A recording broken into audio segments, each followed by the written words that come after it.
Welcome to my channel. My name is Naish. This is Adoption with Naish, and on this channel I give tips, support, advice and help for adoptive parents, and I am the adoptive mum of 2 children. So if you think you might be interested in this channel, then just click the small button in the corner of the screen. Today I've got a lovely treat for you. I have a book that's coming out by Naish, and it's with Jessica Kingsley Publishing, and it's not yet out there on the shelves. But it is there for pre-ordering, and the published date is going to be the 19th of May or thereabouts, and the price of the book is £16.99. So you can put a pre-order code in and get 15% off, or you can also use my own code, which is Naish15, and I'll put all that in the description below. So here is the book. Now you may or may not have heard of Naish, but if you haven't and you are thinking of going on the adoption pathway, I'm sure that you will. So her previous book was the A to Z of therapeutic parenting, and so that comes from a completely different slant in a way from this book, although there are a lot of similarities from the style of the book and the way that it's presented. So today I am going to tell you what the principle of the book is, give you a flavour of that. I'm going to tell you kind of how you use the book, because it's different from reading from the beginning to the end, and I'm also going to read you some really lovely sections so you get a flavour of what the book's really about. So this book is obviously a sequel from the other book. So the first book is all about therapeutically parenting your adopted children, so it's more about the child and how you're going to deal with situations, and maybe I will link that book for you as well, because I think it would be a good thing to have both books around. But this is more about you as an adopter, and I think this is so important, and something that so many of us fail to understand is that we can only be there for our adopted children in the way that we want to be if we actually consider looking after ourselves and having our own strategies of coping. And this is what this book is all about. It's about having those strategies for coping in lots of eventualities. And I think that maybe the thing that sets Sarah apart from other authors and professionals is not only that she's an adopter herself, so she's been there and she's done it and she's had those stresses and difficulties and things that she's had to overcome, but also her use of humour. Now some authors do use humour, but I think the humour really comes across in this book, and I have read quite a bit of it. I mean, I've read nearly a third. I'm going to read all the way through, but I've been laughing at a lot of them, and it's been making me smile. But not only that has it been making me smile, it's been making me think of situations with my boys where I felt I've been in the wrong, or I found things difficult. And actually she says in this book, it's okay to not get things perfect all the time. It's okay not to be a perfect parent. It's okay to want to have that time out and to have time to regroup yourself and be ready for the next stress or difficulty that may come along. It's very much a book that's based on parenting children that have experienced trauma. It's not a book for a situation where you might be adopting, you just feel that your child hasn't got those behaviours and those difficulties in the way. It is about having those difficulties and finding ways of overcoming them. The way that the book works, okay, so let me just see if I can just show you how it works, because it's not a book that you need to read from the beginning to the end, and I think that's good, because it's, you know, it's quite a chunky book, so it's not something that you have to pick up and work your way through. But what you do is you have a section. So there's a section here, I don't know if you can just see, it says blame there. You read that section, and if you think that that passage or section really applies to you, something that really hits home to you, and you want to read more about it, then at the end of that section there will be, I don't know if you can see down there, other sections suggested, other paragraphs suggested in the book, and you can just dip into that. So it's very much a dip in, dip out book. However, having said that, when I started to read it, I didn't want to dip in and dip out. I just wanted to read it because more and more of it was making sense to me, and as I read the book, more and more things slotted into place for me. So I actually think you could read it either way. You could either pick it up and put it down, or you could read it from beginning to end if you wanted to, and either would be okay, either would be beneficial. The other thing to say about it is that it's an A to Z. So all the categories are from A to Z. So everything that you want to read about under A starts at the beginning of the book and then it works its way through to the end. So in some ways that can be a little bit difficult, because it might be that the sections that you want to read, you don't know whether they're going to start with A, B, C, D, E. But of course, because it has these things under each of the paragraphs that then directs you to the other paragraphs that you might want to read, then that overcomes that difficulty, if you see what I mean. So let me give you a flavour of something that is more fun, and then let me give you a flavour of something that perhaps is more stressful. And you can see that the humour is there, but you can also see that the seriousness is there. And as I say, bearing in mind this book is very much about you as a therapeutic parent. So if you're at the beginning of the adoption process, you might want to pick up maybe her first book, which is the A to Z of therapeutic parenting, to get your teeth into what it's going to be like to parent children that have suffered trauma. But as you go on in the adoption process, or you get near to having children, or you have got adopted children, maybe then this is the book that you move on to. I mean, it's good to have both, but that's the difference between the two.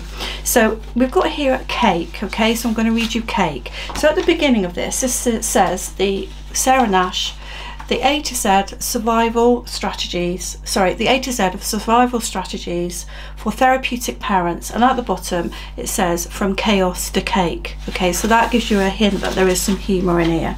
So it is a fact that sometimes only cake will do, preferably big, fat, soggy, heavy cake. My favourite was from the bakers, lardy cake. I realise now it was called lardy cake because it made me lardy. Recently I've had to settle for hot cross buns to try and stop the weight piling up back on.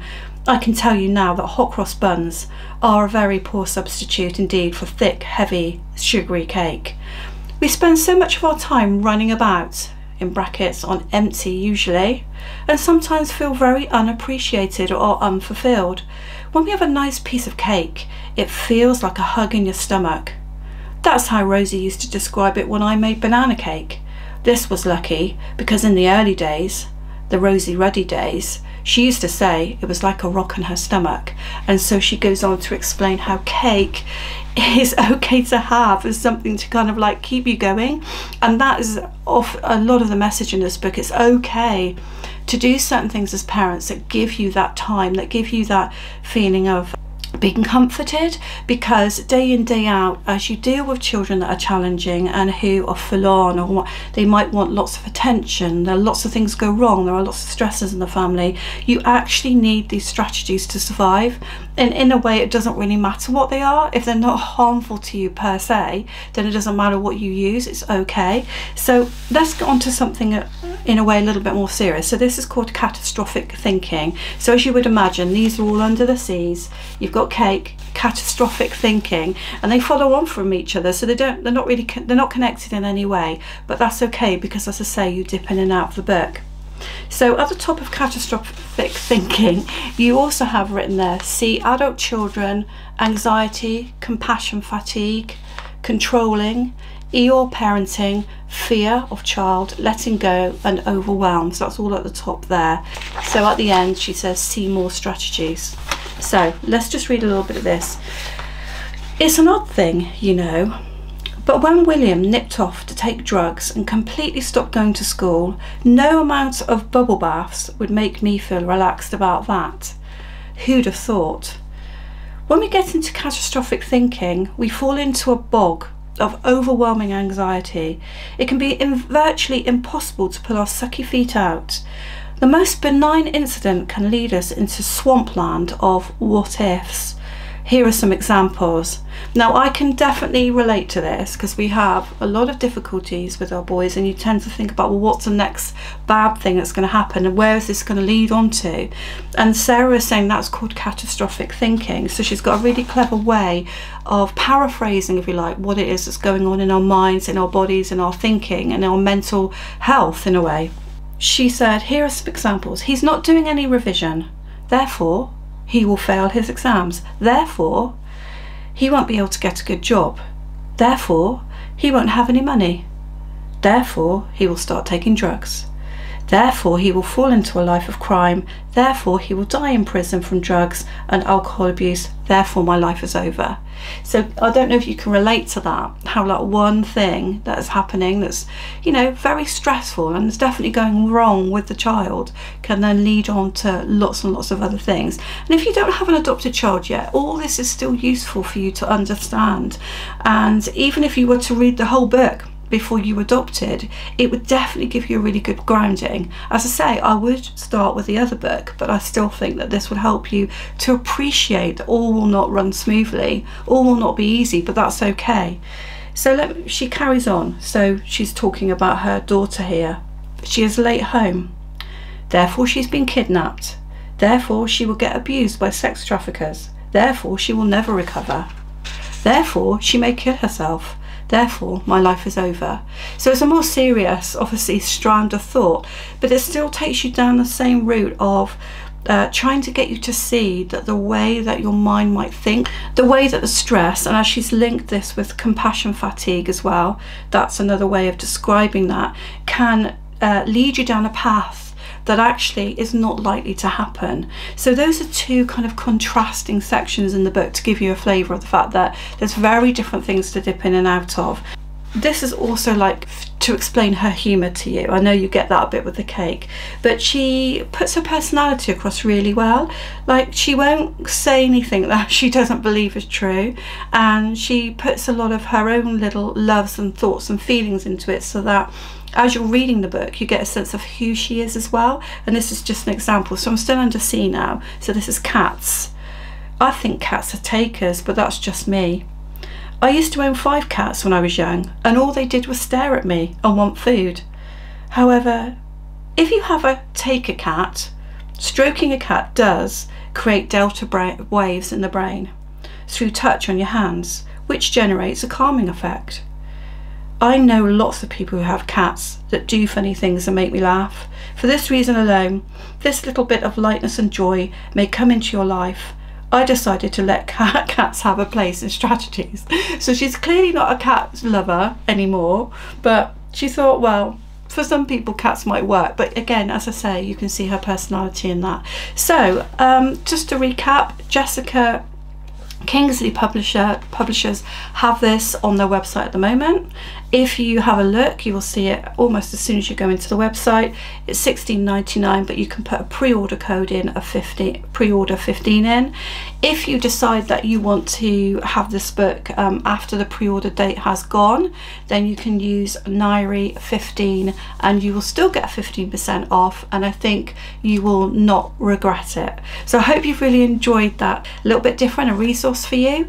And if you've not found me before, please subscribe, check out my channel. You will find information on attachment, therapeutic parenting, stories and experiences that I've had, and stuff about process as well, adoption process. So I hope to see you on Adoption with Nairi. Thank you.